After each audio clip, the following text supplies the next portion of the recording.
seguida, vamos ter uma conversa sobre um painel intitulado Rios de Conexão, integrando cidades e investimento. Vamos dialogar sobre o papel do setor hídrico para o desenvolvimento regional, políticas públicas voltadas ao saneamento e à agenda ambiental. Então, eu convido ao palco Aguinaldo Balon, CEO da SEDAI.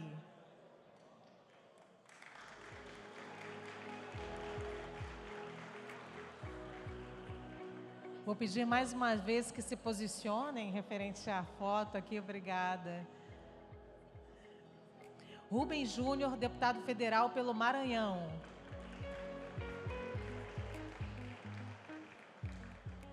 Marcos Cavalcante, secretário especial do PPI.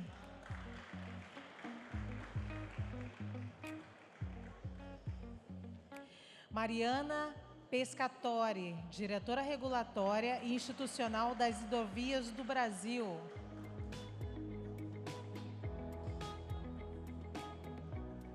E o Anselmo Leal, que é diretor-presidente da Águas do Rio.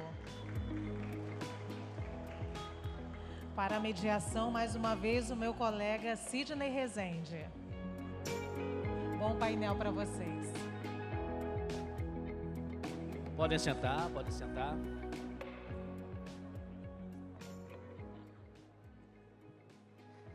Para quem chegou um pouquinho depois, bom dia novamente, né? Para quem já estava, vamos prosseguir. Aquela segunda parte ali, integrando cidades e investimentos, né? Eu acho isso profundamente importante. Eu vou abusadamente começar aqui, já explorando o presidente da SEDAI, porque, presidente, quando a gente faz um debate sobre investimento, fomento, crédito, né? A tendência é você, ao indagar um homem público, uma autoridade pública, é você perguntar quais são os canais, o que tem de novo, como é que vai ser para o ano seguinte. Porém, quando uma empresa privada, uma empresa importante, que seja uma empresa em parceria também com entidades públicas, ela passa a ser a fonte de investimento. Eu imagino geração de emprego, movimentação da economia, perspectiva, confiança, credibilidade, porque você só investe se você acredita no futuro, né? E eu gostaria que o senhor começasse essa nossa fala, teremos 35 minutos para nós todos, né? Sobre esses investimentos que vocês estão planejando para 2029. Quanto será aplicado, que será investido, como vai ser esse caminho e qual a previsibilidade, né, para o setor metropolitano em geral, de que uma água potável, de qualidade, bem fornecida, né, com equipamentos modernos, que resultados poderão trazer objetivamente. Bom dia. Bom dia, Sidney, bom dia a todos. É importante a gente contextualizar aqui o papel da SEDAI no pós-concessão. É uma empresa que, depois que houve a concessão, ela ficou responsável por produzir água e fornecer água na região metropolitana, para as 4 concessionárias que atuam na região metropolitana, e pelo saneamento em 14 cidades do interior. E ela vem de um processo, obviamente, de pós-concessão, de uma estrutura muito inchada, porque ela provia os serviços para todo o Estado. E nesses últimos anos o nosso papel foi colocar a empresa em condições de ser provedora dos investimentos nos sistemas de distribuição. Então a gente sai de uma empresa com um déficit operacional de cerca de 100 milhões para uma empresa no ano passado com um lucro de R$1 bilhão, com gestão, fazendo reformas estruturais na empresa, com planos de emissão, com capacidade de contratar energia no Mercado Livre, diminuindo os custos operacionais. E hoje a empresa passa a ser um ativo, o que antes era ela passa, pós-concessão, um problema para o Estado. Hoje ela é um ativo do Estado com capacidade de investir nas estruturas produtivas. Presidente, se me permite, eu peço até a atenção da nossa plateia, porque uma parte aqui dos senhores e das senhoras não é do Rio de Janeiro e não tem nenhuma obrigação de saber detalhes de funcionamento do nosso abastecimento d'água, né? Agora, após a concessão, ocorreram peculiaridades, então você tem um desafio de ter uma relação harmoniosa, né, com várias empresas, né? Você tem a distribuição, mas antes da distribuição, você precisa qualificar os equipamentos, o pessoal, você precisa infraestruturar, e a modernização de uma empresa já de muito tempo nunca é fácil, né? A tendência inicial é haver até algumas incompreensões. Depois, com o tempo, se se vê que os resultados de investimentos começam a aparecer e aí as gerações futuras nem haverão de lembrar, né, que desafios foram superados. É só para esclarecer isso, para pedir atenção a todos aí, por favor, tá? Vamos lá, prosseguir. Então, assim, a empresa passa a ser um ativo do Estado com capacidade de investimento. Hoje a SEDAI é uma empresa com baixo endividamento, com potencial de geração de caixa em torno, como nós geramos no ano passado, R$1 bilhão, e com um plano de investimento no sistema de distribuição e de produção, distribuição e esgotamento no interior e produção aqui na capital, com um plano de investimento de R$5 bilhões. Nós estamos falando da construção do novo Guandu, que é para reforçar o sistema de distribuição aqui na capital, e o sistema Lages, R$1 bilhão investindo numa estação de tratamento para dar maior segurança no tratamento de água. Até que ano, presidente? Até que ano? Esse é o plano de investimento até 2029. Ok. E reformando todos os sistemas existentes hoje, tanto a ETA Guandu, quanto o sistema Cari, sistema Imunana Laranjal, de tal maneira que esses investimentos promovam maior capacidade de produção com menor custo e também que se tornem sistemas mais resilientes em função da crise climática que a gente vive. Evidentemente, com o aumento e a densidade de chuvas, você pressiona, toda vez que a gente tem grande volumetria ou pouca chuva, a gente tem os dois extremos pressionando os sistemas, nos seus sistemas produtivos, e aí esses investimentos, eles dão uma estrutura mais resiliente e capacidade de a gente manter a produção mesmo em situações de muito estresse. Então, eu estou entendendo, presidente, eu quero até passar para os demais, mas só para ficar claro e fecharmos essa porta. Eu estou entendendo que os senhores estão planejando uma boa parte de recursos próprios, né? Porque os resultados anuais não darão o conforto para investir tudo isso. Está se investindo para, no futuro, colher os investimentos anteriores. Estou certo ou estou errado? Porque se vai se gastar 5 bi, o resultado foi 1 bi, não foi o que o senhor disse no ano passado? Ou eu entendi errado? Nós tivemos uma lucratividade de 1 bilhão com investimento. Né? Tá bem. Não, a empresa Perdão. não deixou de investir e, como resultado patrimonial, nós conseguimos gerar valor de R$1 bilhão. Isso impulsiona a empresa com receita própria, ela passa a ter a capacidade de fazer os investimentos que nós projetamos no nosso planejamento estratégico até 2029, que é reformar ou construir novas estações de tratamento até 2029. Perfeitamente. Deixa eu fazer um convite para quem está em pé também. Nós temos vários lugares aqui livres. Quem quiser se aproximar, não é? Acho que quem já está na mesa não vai se importar se pessoas novas sentarem, porque quando a gente fica em pé, há uma certa aflição de trocar ideias e tal, e acaba, de alguma forma, não acompanhando as relevantes falas aqui dos nossos convidados. Temos lugares aqui, olha, à disposição, tá? Desculpa o pito, hein? Eu disse agora há pouco que eu tinha idade para isso, estou sendo aquele velho chato, né? Mas tem lugar aqui, acho que assim fica com bom resultado para todo mundo. Muito obrigado, viu? Vamos prosseguir aqui. Eu queria ouvir o Marcos Cavalcante. Marcos, tem certas siglas que elas são conhecidas quando repetidas, ou são conhecidas depois que elas se tornam mais familiares. Falando do PPI, né? Tem várias empresas que você hoje cita pela sigla. Você nem sequer, às vezes, lembra do nome dela como um todo. E esses programas de parcerias para investimento, eles são muito bons quando é um ganha-ganha, né? Quando você consegue fazer bons desenhos. Eu queria ouvi-lo sobre isso, porque é um instrumento importante para dar ao mercado uma sinalização de oferta mais firme. Sim, sobre todos os sentidos, mas é um fator também de retomada de investimentos quando bem desenhada. Há quantas anos? Estamos em que estágio nesse sentido? Bom dia a todos, agradecer aqui a Grupo Esfera, Aninha, pelo convite, saudar os colegas de mesa, em nome do deputado Rubi e da minha ex-colega de governo, Mariana, que fez um trabalho belíssimo como secretária executiva do Ministério de Esportes e Aeroportos, e agora, Danilo, foi requisitada pelo setor privado para fazer um trabalho. Eu estava falando aqui, se ele lembrava, conversava, acho que um pouco antes com o deputado Rubens, que há 3 anos e 2 meses nós estávamos no final do processo eleitoral. E todo mundo acusava o presidente Lula que ia fazer um governo estatizante. Mas foi pelo contrário. Nós estamos batendo todos os recordes, e o presidente Aloysio Mercadante já falou do setor rodoviário, na área de parceria com o setor privado. Aqui temos um exemplo de uma empresa, aqui do meu lado, do projeto de concessão. Discutimos, deputado Danilo, no início, um rearranjo daqueles decretos do setor de saneamento, tivemos algum momento de discussões acaloradas, mas chegamos a um texto em consenso com o Congresso, né? Então, nós temos fazendo o investimento do setor privado, o ano passado, bateu todos os recordes. Veja aí a matéria do valor econômico, o livro azul da BIDIP. O senhor diz todos os recordes históricos? Históricos. Nunca se fez tanto investimento nesse sentido. Eu acho que o dobro está chegando a 200 bilhões de reais no ano passado. Quanto? 200 bilhões. 200 Só de debêntures bilhões. incentivadas em 2023 foram emitidos cerca de 140 bilhões de reais. Então, isso porque o governo tomou consciência que o problema a parceria público-privada no Brasil começou lá no governo Fernando Henrique. Mas começou menos por uma questão ideológica, mas por uma questão de caixa que o Brasil naquele momento estava quebrado. Então, você partiu por processos das outorgas, das vendas de algumas estatais, e o setor de telecomunicações foi um grande exemplo do avanço disso. E hoje não. Hoje, depois de 30 anos da lei de concessões e 20 anos da lei de PPP, a prestação de serviço através de PPP concessões é a maneira mais eficaz e eficiente. Então, tem pouca coisa que algumas coisas que as pessoas não conhecem, Sidney. O Cristo Redentor daqui é uma concessão federal. Cataratas de Iguaçu é uma concessão federal. O Parque lá, Jericoacoara, lá é uma concessão federal, lá no Ceará. Nós estamos estudando aqui, junto com o BNDES, o Forte Copacabana. Nós temos áreas, já do tamanho da Bélgica, de concessões de floresta. A ministra Marina está fazendo um trabalho excepcional na área de concessão de floresta para exploração racional da floresta e para crédito de carbono.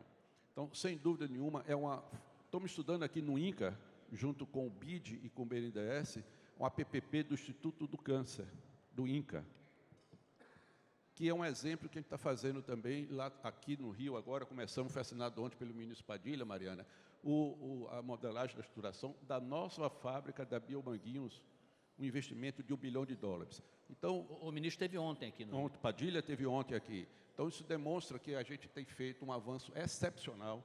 Trabalhamos em medidas institucionais também, isso que a gente vai falar um pouco aí junto com o Congresso Nacional. O deputado Rubem foi um parceiro, e a gente tem, sem dúvida nenhuma, estamos agora com um problema. Nós temos que construir um novo modelo de financiamento.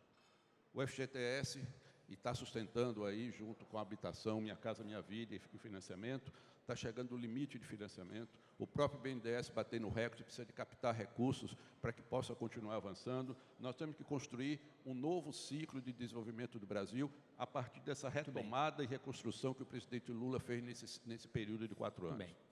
Gente, eu estou envergonhado, porque eu não atentei para o aspecto de que o Cristo Redentor era uma concessão federal, até vergonhoso da minha parte, né? Atuo nessa área aqui no Rio de Janeiro e desconhecia. Muito boa essa informação de detalhe.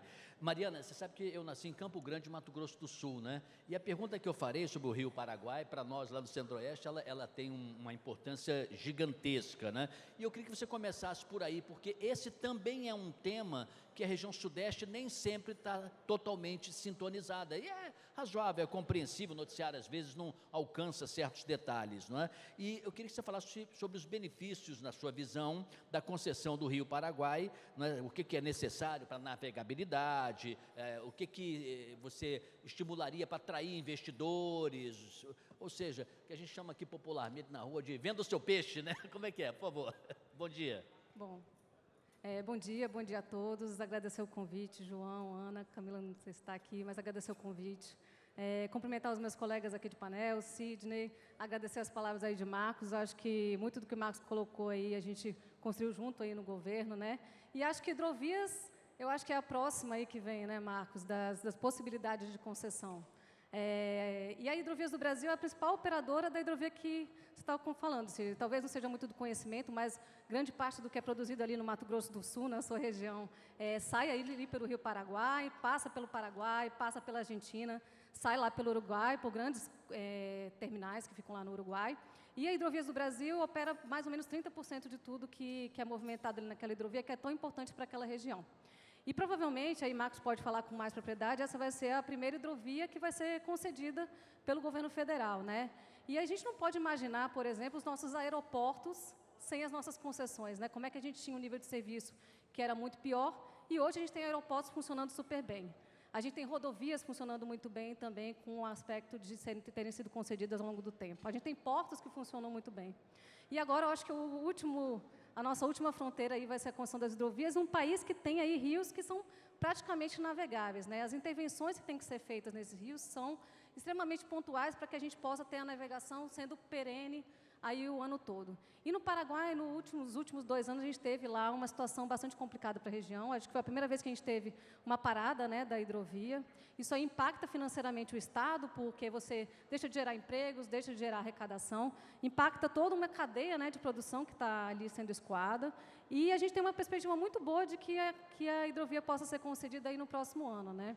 Mariana, o desafio maior em termos de tempo, a feitura de todo esse processo de concessão, burocrático, legal, no aspecto jurídico, evidentemente, ou depois que um interessado ou um grupo assumirem e a partir dali terão que fazer intervenções? O que é mais desafiador em termos de tempo? Eu acho que agora a gente já está, né, nos finalmente, o processo está no TCU, então a expectativa é que a gente tenha a concessão aí no próximo ano, a primeira concessão, que a gente destrave as outras concessões também ali para o norte, que é uma região também muito importante. Acho que a gente vai ter desafios ambientais, né, Marcos? A gente teve aí a queda do veto, né, em relação à dragagem de manutenção, e acho que é importante falar que a dragagem de manutenção Rio, a gente não está falando de grandes, né, são pequenas dragagens, são pontuais, a gente está falando de desassoreamento dos rios, então tirar a areia de um lugar, colocar no outro.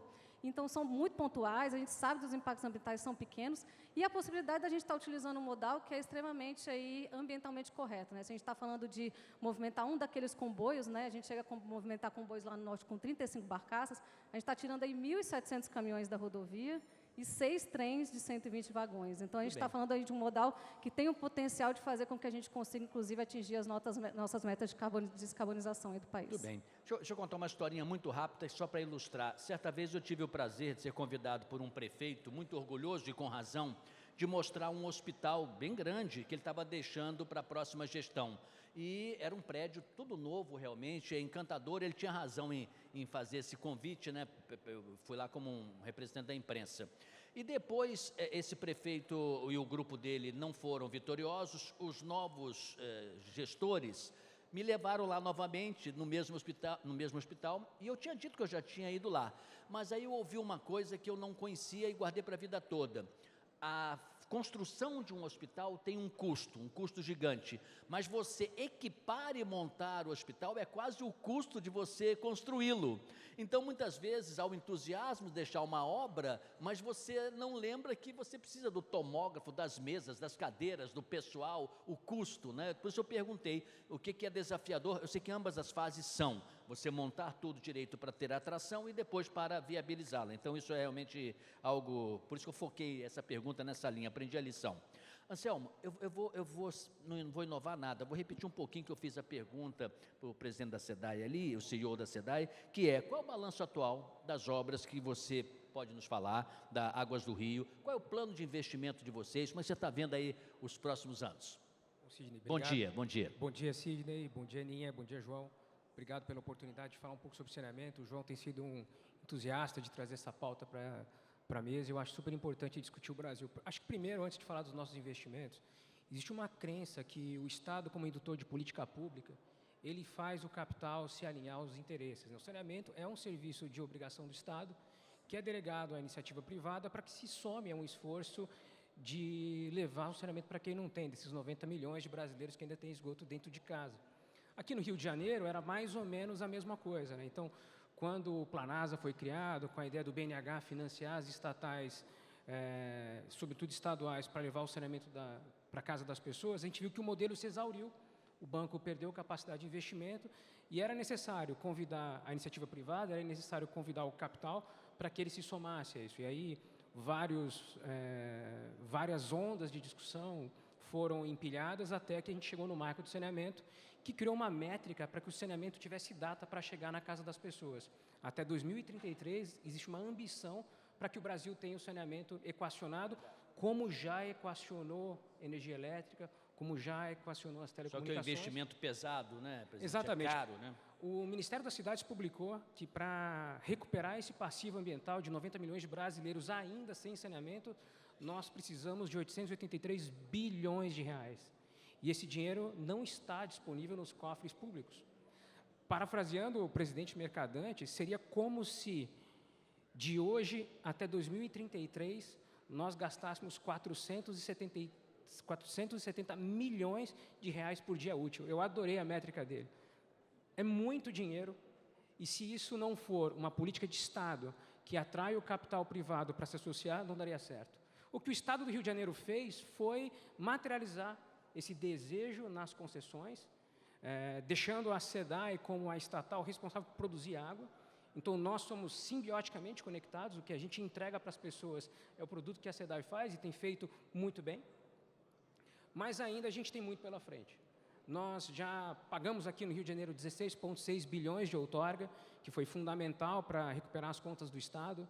Nós levamos água para 620 mil pessoas que moram do lado de Ipanema e Copacabana e não tinham água em casa, nunca tinham tomado um chuveiro. Nós concedemos tarifa social para 2 milhões de pessoas que não eram cidadãos, não tinham uma conta, não tinham um comprovante de endereço. E essas pessoas passaram a ter um serviço adequado, com 60% de desconto da tarifa básica.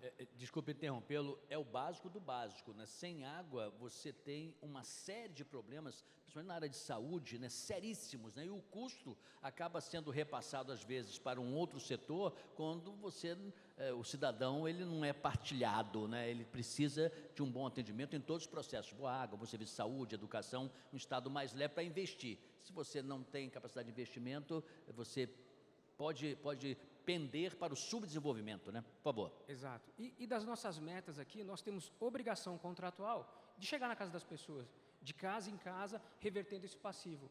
E existe uma outra componente da modernidade desse contrato, que ele já previu, de alguma forma, que a gente vive um novo normal sobre as questões climáticas. Os mananciais que existem já estão dispostos, não existe nova fonte de água, então nós temos que reduzir as perdas, que começaram acima de 65%, para 25% até 2033. A fonte de água que vai suportar o crescimento da região metropolitana do Rio de Janeiro é a água que se perde hoje. Ou seja, a matéria-prima, ela depende muito, né, da saúde do meio ambiente do planeta, né? E vocês vão ter que ficar balizando ali, olhando no painel, né? Exato. Parte dessas perdas são vazamentos históricos. O saneamento no Rio de Janeiro começou com Dom Pedro II.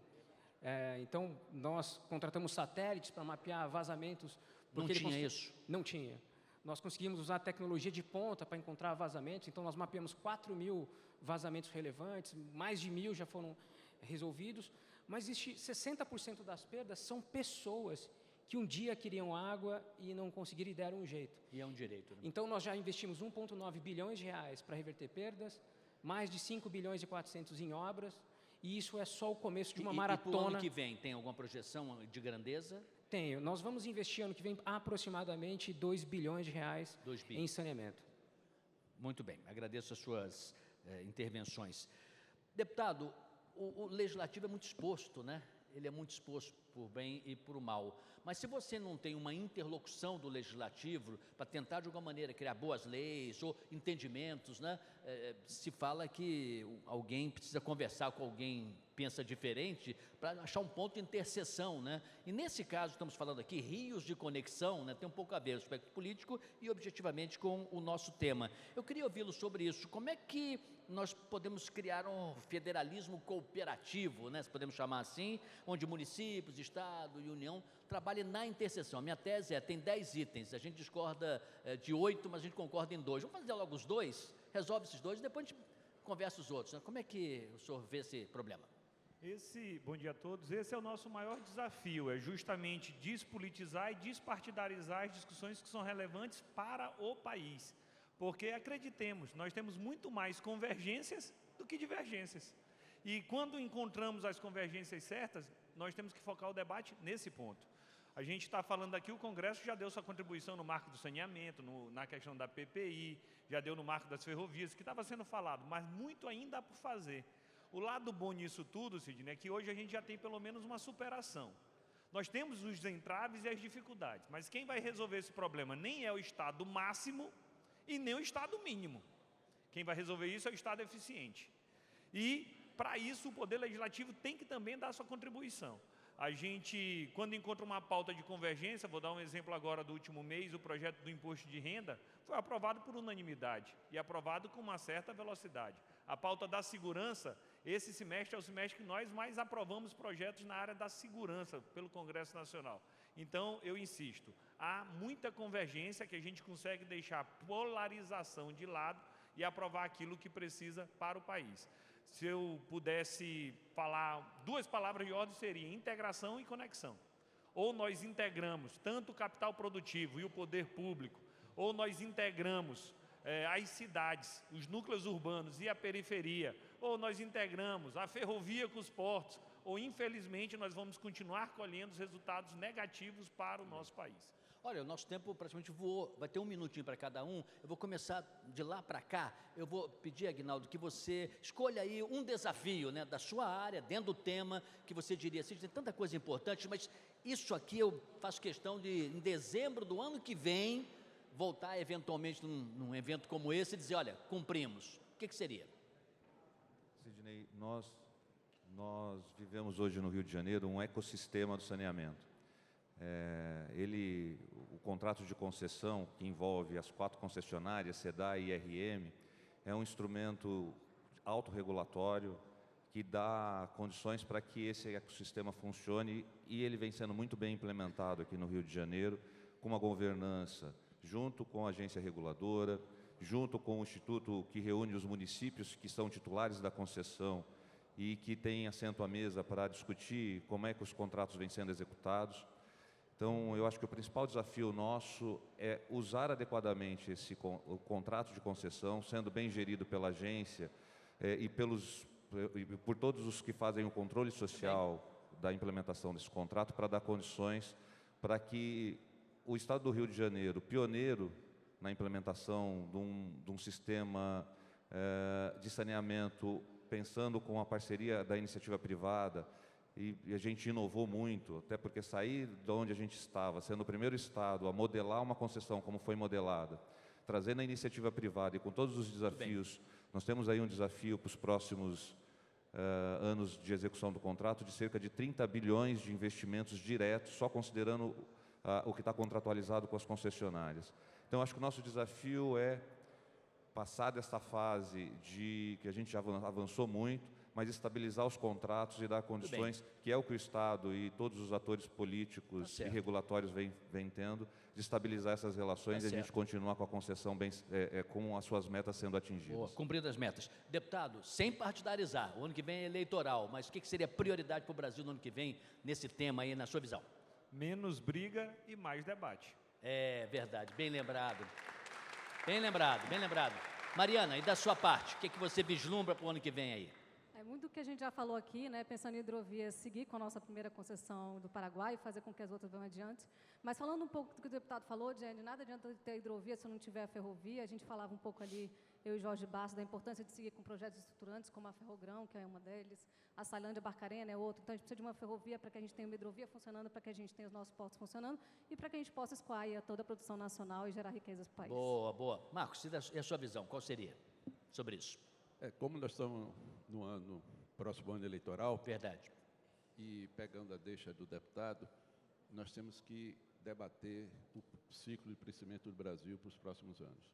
Qual é o modelo que nós vamos ficar? Não vamos ficar ainda, como o João apresentou aqui, um sistema rendista?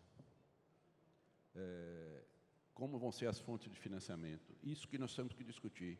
O presidente Lula, nesse mandato, fez um governo de reconstrução do Brasil, de como foi falado aqui nos painéis anteriores, de um apagão que o Brasil passou.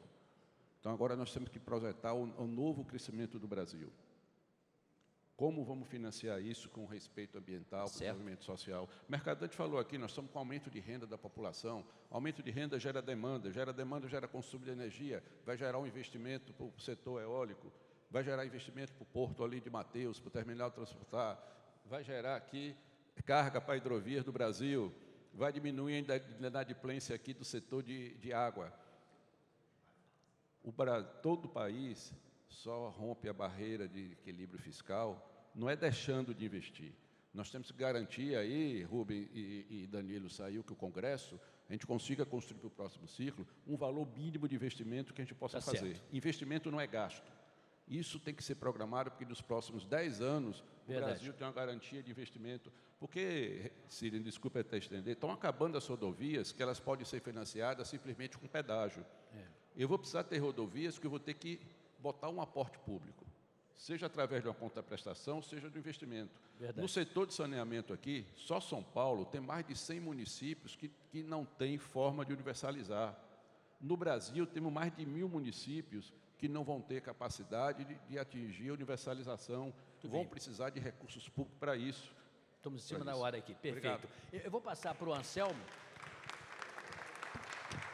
Para o Anselmo responder a mesma pergunta. João, na sua poderosa rede de comunicação e do Esfera, você veja a importância, principalmente no ano que vem, esse ano também sempre, mas no ano que vem, debater assuntos profundos e importantes, porque pode ser que o debate eleitoral acabe ficando, às vezes, em certos temas que não sejam temas, ainda que importantes, profundos, né? Então, isso tudo que falamos aqui é de profundidade, são coisas estruturais para o futuro. O empresariado quer também essa estabilidade, não só o debate polarizado ou não da política, né? Então tem um grande desafio de comunicação, né? Mas, Anselmo, a sua visão, qual é dentro do nosso tema para fechar? Tem 1 minuto e 15 para falar isso. Concordo com você, Sidney. A crença no modelo é o que vai fazer a diferença nessa jornada do saneamento. Até outubro desse ano, desde que o marco recém-lançado de 4 anos, foram 66 leilões, majoritariamente modelados pelo BNDES, que já contrataram 370 bilhões de reais. E o contrato do Rio de Janeiro, a modelagem, é a vitrine que renova essa crença. Então, cuidar dos contratos, tratar ele com carinho, fazer com que as responsabilidades das partes aconteçam tempestivamente, é o que vai manter a agenda de pé. Ainda temos um desafio muito relevante no Brasil, e a crença que os contratos e a política pública não irá se alterar por movimentos políticos é o que trará segurança política para atrair o capital que ainda não está no Brasil. 500 milhões de reais, bilhões de reais ainda precisam entrar no setor para que a Dona Maria, para que o seu João tenham água em casa. Esse é o tamanho do desafio. Amigos, alguma coisa no Brasil está acontecendo diferente, né? As 3 mesas, todo mundo cumpriu rigorosamente seus horários. O deputado foi o mais breve de todos, arrancou calorosos aplausos, né? Às vezes se fala que o Legislativo fala muito, né? Não foi o caso. Obrigado a todos. Vamos prosseguir com o nosso evento. E vamos tirar uma foto nossa aqui. Obrigada a todos, então, pelo painel. Sidney também. Eles vão tirar foto agora, ao centro, então, do debate. E enquanto a gente vai acelerar aqui um pouquinho, tá? Enquanto eles tiram a foto, eu já vou falando aqui sobre o nosso próximo painel, um tema sempre muito relevante para a gente. Nós vamos falar sobre o papel da justiça diante da crise da segurança pública. Muito obrigada, então, pelas fotos. E eu já vou chamar ao palco, então, os nossos próximos panelistas. Pier Paolo Bottini, professor na USP e advogado criminalista. Pugliese? Ah.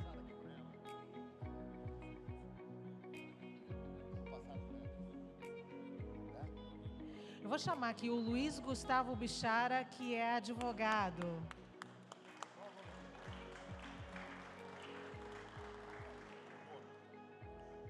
Renata Gil, conselheira do CNJ.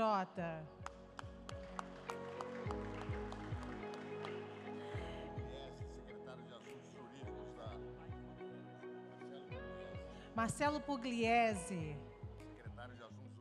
secretário de Assuntos Jurídicos da Presidência da República. A mediação, mais uma vez, é da nossa colega Cecília Flash. Bom painel para vocês.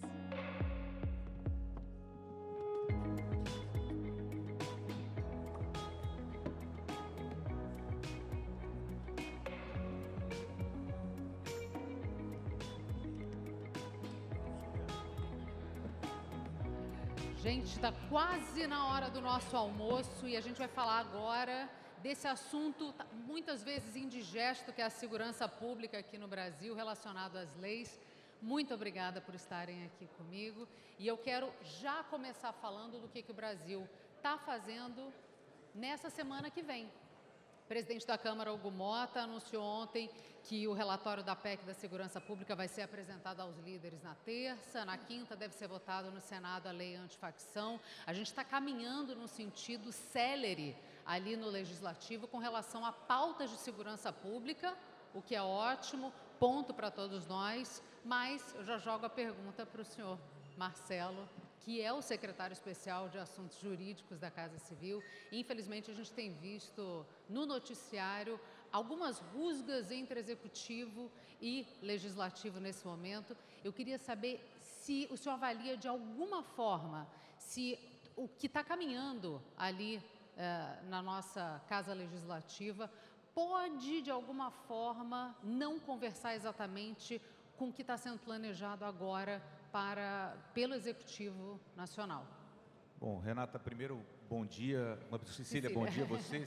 Bom dia, Renata, ao Bichara. Também queria agradecer o convite ao João e a responsabilidade grande de substituir Pier Paolo aqui, que teve que sair, e eu de última hora aqui da plateia ter que falar a todos aqui. Veja só, Cecília, o governo tem uma posição muito clara, no sentido que é importante a gente melhorar todo o arcabouço normativo para enfrentamento da criminalidade. Né? O ministro Lewandowski encaminhou o projeto de emenda constitucional, a PEC, né, que a ideia da PEC é você criar uma estrutura de financiabilidade, né, do combate à segurança pública de uma maneira mais coordenada entre a União, os estados, né? Também integrar a questão do município com o papel das guardas municipais, e mandou também para o Congresso o projeto que a gente chama de antifacção. Qual é a ideia, basicamente, do governo federal, do presidente Lula e também do ministro Lewandowski? A ideia é você conseguir ter uma estrutura que consiga enfrentar as facções criminosas, mas não só do ponto de vista do aumento da pena e da questão da progressão do regime, que são mecanismos importantes do ponto de vista do combate mesmo a essa dificuldade que nós temos atualmente de penas muito curtas e progressões do regime que levam à saída, né, dos criminosos de uma maneira muito antecipada, mas é começar a utilizar a inteligência policial, a integração policial de uma maneira mais efetiva. Então, se vocês olharem o projeto que saiu do Congresso, do Poder Executivo, que foi enviado ao Congresso, ele tinha uma lógica muito clara. Hoje, o que acontece? Hoje, para você atacar a criminalidade, vamos dizer assim, faccionada, aquela que tem estruturada, que tem um objetivo de não só ocupar os territórios, mas também determinadas atividades econômicas, é você também ir atrás do dinheiro, ou seja, você ir atrás de como financia e como se estrutura essas grandes organizações criminosas. Para que isso aconteça, não adianta você ter um modelo atual que você espera todo um processo criminal rodar, toda uma fase de produção de prova para chegar até o final do processo, às vezes 7, 8, 9 anos de tramitação do processo, para lá no final você conseguir retirar os bens dessas organizações criminosas. Então, o objetivo primeiro do governo federal, quando encaminha esse projeto de antifacção, era no sentido de você permitir que essa retirada desses recursos acontecesse já logo no começo. Porque aí você sufoca, né, a financiabilidade, e você sufocando a financiabilidade, você retiraria essa situação. Apesar de qualquer rusga, o senhor avalia que vai ser muito bem sucedido o avanço dessas pautas? O que eu queria dizer a você seria o seguinte: infelizmente, da forma como foi levado o projeto na Câmara dos Deputados, a gente teve uma regressão. Primeiro que não se garantiu uma coerência dessa integração da Polícia Federal, Receita Federal, com a atuação das polícias e Ministério Público dos Estados. A gente precisa enfrentar isso, não dá para se trabalhar de maneira segregada. Inteligência é fundamental para o combate à criminalidade, mas a gente ainda entende que, da forma como saiu da Câmara, o projeto no enfrentamento da atividade econômica dessas facções criminosas ainda está muito tímido. Então, a ideia, na conversa com o senador Alessandro Vieira, que é o relator no Senado, é tentar resgatar algumas ideias originárias que saíram do Ministério da Justiça para tentar a gente ter um enforcement maior no combate à criminalidade organizada e faccionada. Renata, diante desse clima de expectativa máxima, eu sei que você é a defensora da celeridade na justiça, sem esquecer, claro, dos direitos fundamentais que devem ser pensados de qualquer cidadão que está ali no meio jurídico. Qual é a sua expectativa, então, já que a gente está com a expectativa do que vai adiante, você acha, a gente tem um projeto de emenda constitucional e uma lei, de fato, que pode ser aprovada, focada ali no crime organizado e na punição desses criminosos. Qual é a sua expectativa diante disso? Em quanto tempo você acha que a gente pode ver um resultado depois desses dois projetos seguindo adiante? Muito boa tarde. Boa tarde, acho que já, né? Bom dia, boa tarde. Bom dia, boa tarde a todos e todas. Eu vou pedir licença ao João para cumprimentar toda a plateia e a direção do evento na pessoa da minha amiga Aninha Funaro, com quem eu já dividi tantas angústias, né, no passado. E acho que eu sou muito propositiva e otimista. Eu acho que a gente caminha finalmente para um momento novo no Brasil. Apesar de todo o caos que a gente vive aqui no Rio de Janeiro, eu sou juíza carioca há 27 anos, sou titular da 40ª Vara Criminal daqui da capital, já fui ameaçada de morte 2 vezes por facções criminosas, e eu sei muito bem como o crime organizado ou desorganizado que era no Rio de Janeiro, agora está melhor organizado, porque o Estado acaba, e não é responsabilidade de governos atuais, mas o Estado brasileiro empurrou as comunidades e a sociedade para esse estado que a gente vive hoje. E antes de te responder objetivamente a essa pergunta, eu me lembro que no ano de 2019, eu já atuava como presidente da Associação dos Magistrados do Rio de Janeiro, e eu ia e voltava a Brasília, morava em Niterói, e certa ocasião, nesse marco temporal, eu vivi aqui no Rio de Janeiro um estado de coisas inimaginável, que eram os arrastões na Perimetral, no túnel Zuzuângel. Quem vive aqui sabe disso. São Conrado a gente não podia atravessar, então a gente viveu de verdade um estado de não locomoção. Então eu sei muito bem o que é a ausência do Estado nas comunidades, o que isso significa e o que a gente tem que fazer. Eu acho que o Marcelo tocou num ponto fundamental. Para mim, segurança pública tem um trinômio, que é inteligência, integração, e a gente no Brasil ainda não tem essa integração por vários motivos, e eu cobro isso muito do governo brasileiro, e ação. É preciso que a gente esteja nas comunidades fazendo operação policial. É preciso que a gente levante todos os registros de criminalidade e atue nesse caminho financeiro que eles...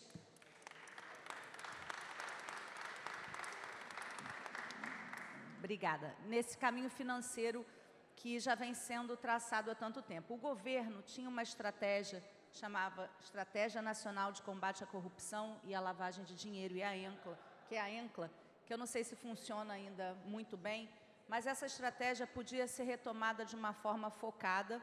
Eu acho que o Ministério da Justiça precisa retomar o seu projeto de concentração de dados da violência, porque a gente ainda não tem essa integração entre as polícias dos estados e o Ministério da Justiça ainda não está concretizado. Isso dificulta o mapeamento e essas ações.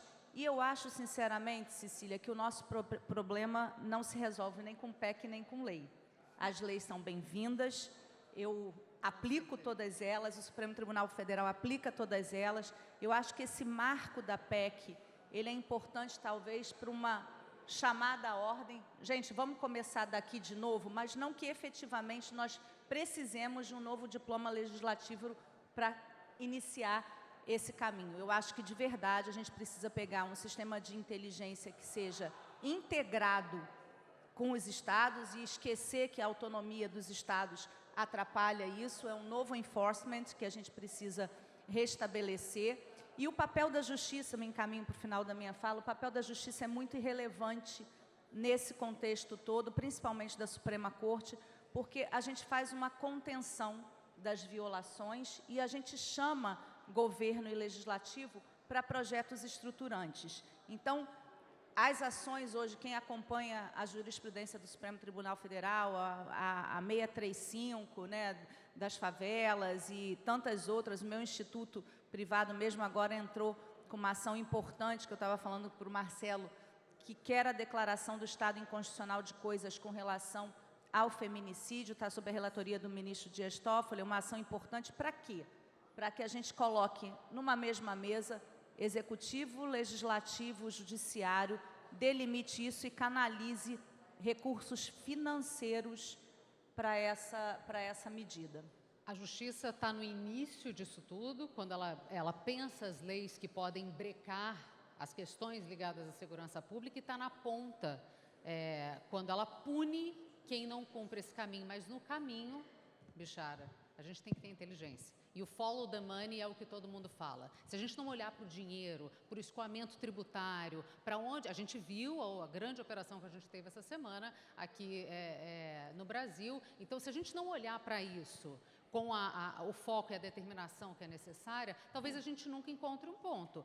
Tem o lado social que precisa ser montado e o follow the money, né? Você acha que a gente está caminhando nesse sentido? Já melhoramos em algum sentido?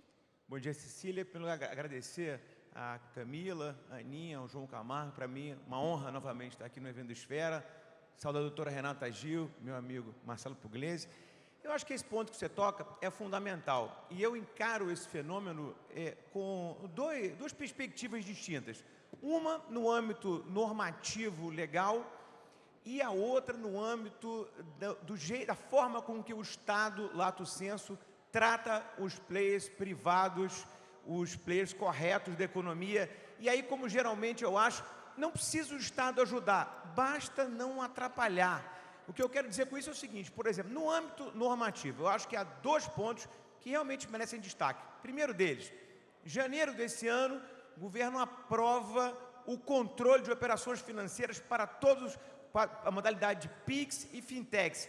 Vocês vão lembrar, foi aquele caso do vídeo do deputado Nicolas. O governo revoga a medida errado. A medida estava correta. Aquele vídeo, aquela especialização da CPMF, o conteúdo da medida era absolutamente correto. É claro que PIX tem que ser controlado como qualquer atividade financeira. Evidentemente, as fintechs... Obrigado. As fintechs têm que ser controladas. Assim, todo mundo está vendo que fintech, criptomoeda, é o doleiro dos anos 90. Mas o que a gente está fazendo? Nada. A gente tem que atuar nisso. Isso é simples. Me parece que aqui a gente trata de uma normatização que não é muito complexa e finalmente, agora, e constato com felicidade, recentemente, há 2 semanas atrás, por ocasião da Carbono Oculto, foi aprovada a regulamentação. E é claro que a gente tem que fazer esse controle. E num segundo âmbito ainda, na perspectiva normativa, João, eu acho que há um projeto de lei que o Brasil tem que encarar de uma vez por todas, que é o do sonegador quanto mais. O ministro... Obrigado. O ministro Fernando Haddad só fala nesse assunto. E eu sou daqueles que acham que o ministro Haddad tem ideias boas e novas. Mas as boas não são novas e as novas não são boas. Mas essa é uma ideia velha. Essa é uma ideia velha e eu digo a vocês com muita tranquilidade, porque esse projeto foi feito numa comissão de juristas que eu fiz parte. E esse projeto foi entregue em 2022. O ministro Haddad é que só descobriu isso agora, mas esse projeto está parado nos escaninhos do Congresso desde 2022. E é um projeto, eu digo isso assim, sem falsa modéstia, embora não jurista, fiz parte dessa comissão de juristas, é um projeto muito redondinho. E é um projeto que protege quem? O bom contribuinte. Além do fisco, claro, esse é um raríssimo projeto, Marcelo, que une fisco e contribuinte. Todo mundo quer. Quem não quer esse projeto? O sonegador quanto mais. Então, esse projeto já passa da época dele ser aprovado, e vou dar aqui exemplos muito rápidos sobre o dano que ele causa à economia. Setor de cigarro, 52% do mercado no Brasil é ilegal. É impressionante isso. E aí, o que o governo federal faz? Mais tributo. 90% do cigarro é tributo. Agora, na reforma tributária, imposto seletivo para cigarro, porque parte de um pressuposto que o chamado excise tax, aquilo que o ministro Paulo Guedes chamava do imposto do pecado, vai desincentivar determinada prática, determinado consumo. O que seria uma ideia fantástica não existisse o Paraguai. 81% do cigarro consumido do Brasil vem do Paraguai. Chegamos a... Olha, é uma piada pronta, Aninha. Em São Paulo tem fábrica que copia o paraguaio, falsifica o cigarro paraguaio. E aí o que acontece? Vai se aumentando o tributo numa perspectiva de que a hipertributação vai ajudar no fenômeno. Não vai. Setor de energia elétrica, um problema que é muito caro aqui no Rio de Janeiro. 18% do território, do Renato sabe isso melhor do que eu, o Estado não tem soberania. Nós vivemos uma Colômbia nos anos 90. Alguém acha que a concessionária consegue entrar lá para cortar energia? Não consegue. E o que o Estado faz? O Estado, lato sensu, é sócio do crime. Porque o Estado cobra, a União Federal, PIS e COFINS, na energia desviada, na energia roubada. O Estado do Rio de Janeiro cobra ICMS na energia roubada. É uma coisa inacreditável, mas as autoridades tributárias cobram o tributo sobre a energia que está sendo roubada. Quer dizer, é o que eu digo, não precisa o Estado ajudar, basta ele não atrapalhar muito. Eu tenho vários outros exemplos para dar, mas eu não quero monopolizar o painel. Depois podemos voltar e talvez o setor mais sensível de todos, que seja o combustível. O entusiasmo do advogado falando anima muito o debate, né? Então eu vou aproveitar e jogar para o CNJ mais uma vez, porque eu acho fundamental isso que o Bichara falou, porque está muito associado também à celeridade da justiça. Porque se uma vez o Estado não valoriza quem produz, quem pode gerar mais recursos e acaba, de alguma forma, valorizando o sonegador ou o que vem de fora, a celeridade da justiça também empaca muito isso. E todo o problema do arcabouço jurídico que o Brasil tem, a tal da insegurança jurídica do Brasil, como é que a gente muda isso, Renata? Na verdade, o tempo, né, corre contra nós, a gente sabe disso. Os processos judiciais são processos lentos pela nossa sistemática, né? A gente tem uma sistemática recursal, inclusive, muito longa, e a gente é muito criativo também, né? A gente fala de tempo de processo, mas a gente entra com HC no Supremo Tribunal Federal para discutir decisão judicial de primeiro grau, né? A gente tem reclamação que é utilizada como recurso, e eu lá no Conselho Nacional de Justiça recebo todos os dias procedimentos administrativos PCAs discutindo decisão judicial de mérito. Então, o que era para a gente fazer, né, um controle administrativo da atuação ilegal ou irregular do juiz na causa, ou do desembargador, ou do ministro do STJ, a gente fica fazendo revisão de conteúdo de mérito. Claro, a gente não aceita, mas a gente está inundado com esses procedimentos todos. Então, eu acho que, num primeiro momento, essa estratégia que a gente pensa integrativa, ela é um letramento para todos os juízes brasileiros. Se os juízes brasileiros sabem que existe uma força-tarefa importante para a gente combater a criminalidade organizada, é claro que os trâmites processuais serão encurtados, mas a gente precisa ter essa sinalização positiva de governo legislativo e o chefe de poder, que é o presidente do Supremo Tribunal Federal, e a gente precisa também de uma consciência importante, que é a base. Eu costumo dizer que nós temos no Brasil 18.500 juízes, mas a gente tem 1.500.000 advogados inscritos na Ordem dos Advogados do Brasil, mais uns 4.000 bacharéis em direito que estão nessa sombra e que demandam um judiciário. Então, e a gente tem uma Constituição que tem uma porta de entrada gigantesca e uma porta de saída pequena. Então, pensando nesse contexto todo, a gente precisa compreender que é preciso que tenhamos consciência na demanda, que os advogados entendam que o judiciário não pode resolver todas as questões, o judiciário precisa fazer o seu dever de casa, de reduzir os seus prazos, e a gente tem hoje um painel de controle muito efetivo no Conselho Nacional de Justiça. Aliás, não é porque eu faço parte desse órgão, eu queria deixar essa mensagem, eu acho que o Conselho Nacional de Justiça é a estrutura mais bonita de controle judiciário que eu já vi no mundo, e eu andei todos os conselhos no mundo, ninguém tem um conselho nacional como o nosso, e por isso, Marcelo, tanto o executivo como o legislativo têm delegado a execução de várias agendas para o conselho. Então, por exemplo, na área da saúde, né, a ação 1234, que determina que os planos de saúde tenham o Conselho Nacional tem que organizar, cadastro de pedófilos, lei também aprovada no Parlamento Brasileiro, quem tem que executar sou eu, Renata Gil, que tem essa pauta da infância. Então, são várias atribuições que o Conselho tem assumido e que são importantes para a gente montar esse novo modelo de justiça que a gente quer. Então, resumindo, temos um desafio que é o tempo, que está muito conectado pela grande gama de atos e passos processuais. Eu tenho dito que a gente vive no mundo digital, mas a justiça brasileira, apesar do processo ser eletrônico, a gente enfia dentro do processo eletrônico todos os atos de um processo físico.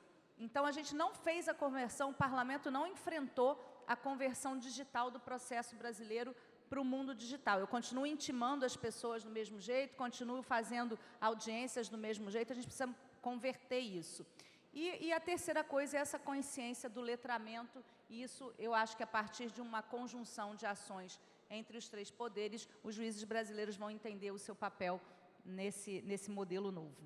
Marcelo, ser secretário de Assuntos Jurídicos da Casa Civil não deve ser simples, porque a todo momento você tem que estar alertando a Presidência da República sobre quais caminhos podem ser fundamentais para uma forma mais acurada de tentar resolver determinados problemas, que são diversos aqui no Brasil. Mas o da segurança pública é o que está latente, é o que está todo mundo dizendo que vai ser o tópico forte da eleição do ano que vem, é o que faz as pessoas não saírem de casa, é o que faz as pessoas não investirem no país. Qual você acha que é o ponto-chave? Qual é o ponto que as pessoas têm que olhar hoje, ou que o governo tem que olhar hoje, você como secretário especial de Assuntos Jurídicos, na questão da segurança pública? Não, eu acredito que tanto o presidente Lula e também toda a sua equipe está tranquilo no enfrentamento desse problema. O Bichara falou muito dessa questão desses temas todos, até fez um elogio muito efusivo ao ministro Haddad, mas só demonstra o seguinte, justamente é isso, né? O ministro puxa um tema importante, que é a questão do devedor quanto mais, que estava parada há 3, 4 anos no Congresso, e capitaneia e lidera esse papel. Esse papel da integração, que o presidente Lula se preocupa muito, vocês vejam, as últimas operações que estão aqui na imprensa são operações capitaneadas por essa visão inteligente. Receita Federal, COAF, Polícia Federal, integrações com o Ministério Público Federal, com o Ministério Público dos Estados, ou seja, sem inteligência isso não acontece. Então, o que a ministra Esther falou, o investimento na área do governo digital, isso é importante porque no momento que você se apropria dos dados e faz a integração dos dados, você consegue minerar de uma maneira mais adequada e conseguir encontrar onde estão as conexões entre a atividade econômica e as facções criminosas, as organizações criminosas em sentido estrito. Então, eu acho que isso é importante nesse sentido. O segundo ponto que a Renata falou, que é muito, talvez seja o ponto mais sensível, que exige uma maior integração, é a reocupação dos territórios, né? Ou seja, o Estado tem que retomar os territórios que estão ocupados pelas facções criminosas, pelo crime organizado, né? Pelo tráfico, pelas milícias. Ou seja, essa reocupação é um trabalho que precisa. É isso que é importante também a gente ter consciência. O papel da União é importante, o papel dos estados é importante, o papel dos municípios, mas também o papel da sociedade civil, das empresas. Ou seja, porque se a gente também não começa a fazer um trabalho de reocupação desses territórios, nós não vamos poder, por exemplo, conseguir enfrentar, por exemplo, os gatos de energia elétrica, a venda inadequada, por exemplo, de gás, de botijão de gás, de outros serviços de telecomunicação que acontecem, que são, na verdade, hoje utilizados pela atividade criminosa para uma forma até mais rentável, inclusive até hoje, do que o próprio tráfico de drogas. Então, a gente tem que tomar esse cuidado e pensar nesse sentido. Eu acho que é um debate que o presidente Lula tem a preocupação diuturna, os ministros também, tanto o ministro Haddad, o ministro Lewandowski, o ministro Messias, o ministro Vinícius, o papel da CGU nesse trabalho também, a parte, reitero, a parte de você enfrentar também com inteligência de dados,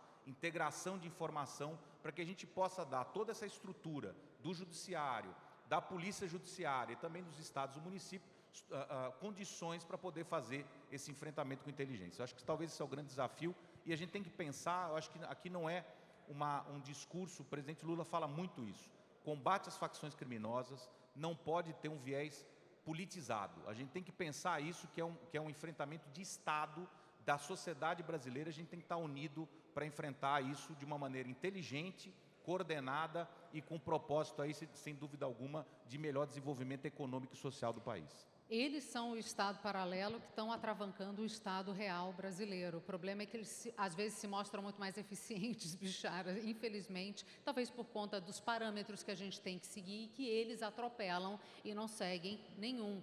Eu conto com seu entusiasmo nessa fala final para a gente falar justamente desse ponto, porque às vezes a sensação que a gente tem, ainda mais sobre o aspecto quando a gente olha tributário, financeiro, Bichara, é que a criminalidade ri enquanto o Estado está suando e tentando correr atrás do prejuízo, correndo sempre atrás, sem conseguir ir para frente. Que avaliação que você faz disso? Não, eu acho que essa intervenção do Marcelo é muito importante, eu concordo com ele nesse particular, porque a gente precisa realmente que o governo esteja integrado e pensando em novas formas de combate a essa criminalidade.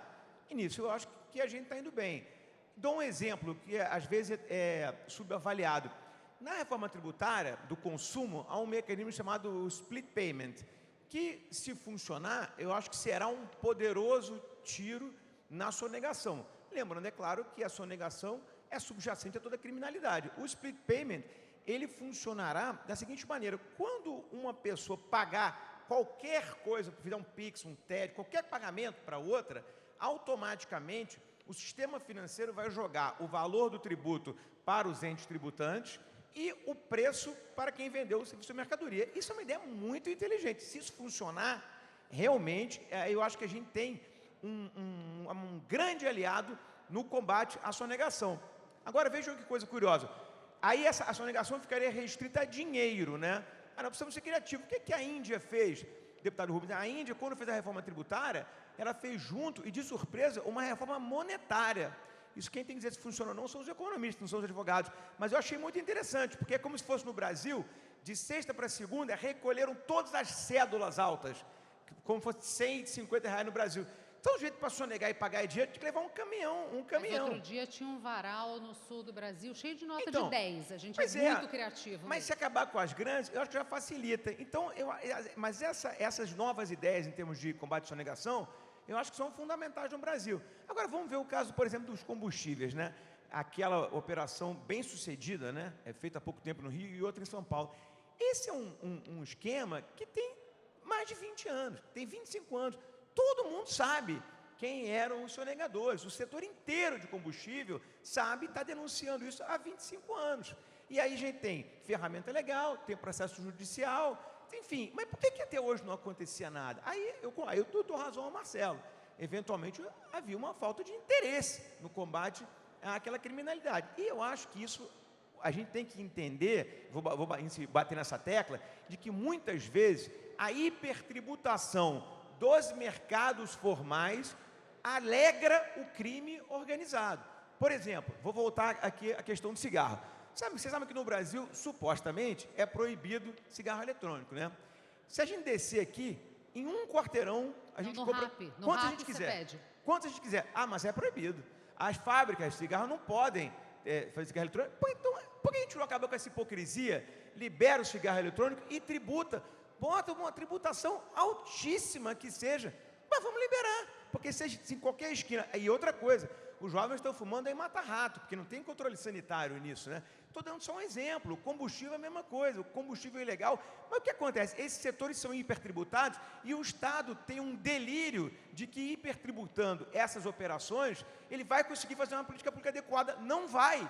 Só quem ganha com a hipertributação desses setores formais da economia é o crime organizado, é o contrabando. Basta ver a quantidade de combustível contrabandeado no Brasil. Mas é claro que se a tributação fosse mais barata, a gente ia conseguir combater melhor, porque a gente ia ter mais mecanismos. Não é que alguém consome o combustível adulterado por prazer, é porque é muito mais barato. E é muito mais barato porque não tem tributo. Essa pode não ser uma lógica óbvia, mas é uma lógica certinha. É que está precisando de cofre, como é que faz, Bichara? Mas eu acho que a gente tem que fazer uma análise aí do seguinte: se a tributação for reduzida, é claro que vai diminuir mercado ilegal. Assim, tem vários exemplos na literatura disso. Vai ter uma compensação natural. Tem muito exemplo na literatura disso. Você diminui o mercado ilegal e arrecada mais. Mas a gente precisa fazer esse teste, porque a gente está sufocando as empresas brasileiras com hipertributação. Falamos aqui do imposto seletivo, vou dar um exemplo rápido.